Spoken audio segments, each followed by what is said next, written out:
This is more of a translation that is closer.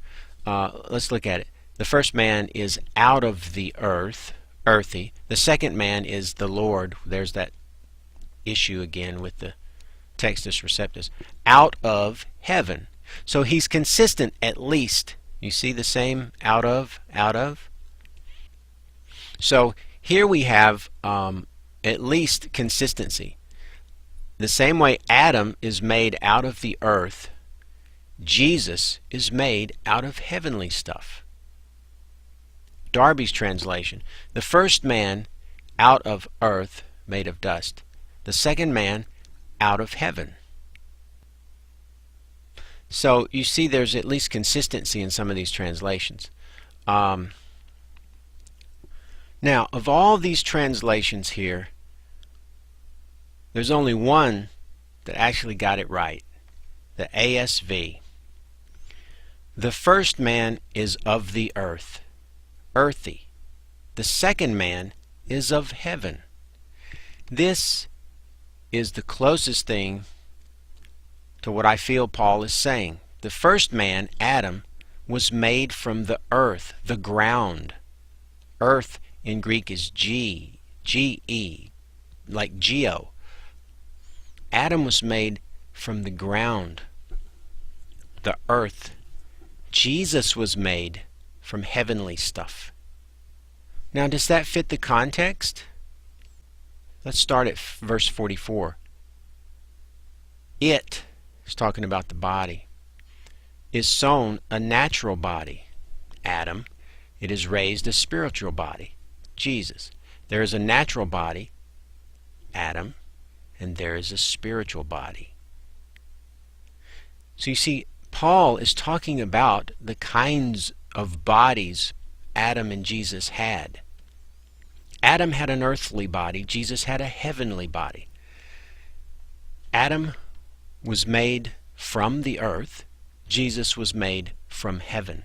It has nothing to do with Jesus coming to the earth, as most of these translations render it, because they're translating it with the gospel Jesus first and foremost in their mind. But if we go all the way back to what the Greek actually says, then we get a better understanding. And of is a much better translation than from or out of. Of. In the same way Adam had this consistency of the earth. He was from the earth. He was made out of earth. Jesus was made out of heaven.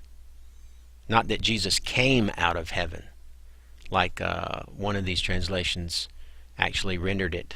I think it was New Living Translation. Second man came from heaven.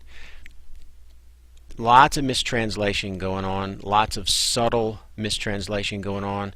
But if we go back and look at the Greek, ek, Adam is ek, the earth.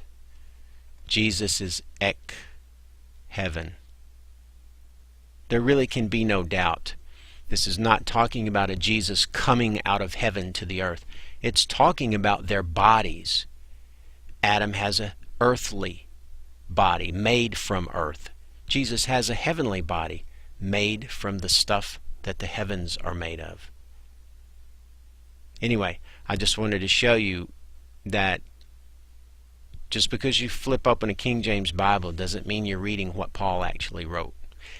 And digging down deep and trying to find the closest thing you can get to the original can sometimes actually clear up a problem, and in this case a problem for the Jesus myth theory, because if we just read the King James, it certainly sounds like Paul is saying that Jesus came out of heaven and made an appearance on earth by virtue of that. But once we strip away the Lord, and once we, which doesn't really matter, but I don't like to have it in there because it wasn't part of his letter, and then once we change from to of, like in the top part, we get a consistency, because they are the same word. Now, if these look different in the Greek, you see here the ek, and then there's ek, but it's different. It looks different. That's because it's rendered different depending on whether it comes before vowel or whether it comes before consonant. I hope that's been informative and eye-opening, because a lot of times what I find when I find a problem with a verse, it goes away when I dig down into the early Greek. So that's it. I hope you enjoyed that, and that is another problem we can scratch off of our Jesus myth problem list.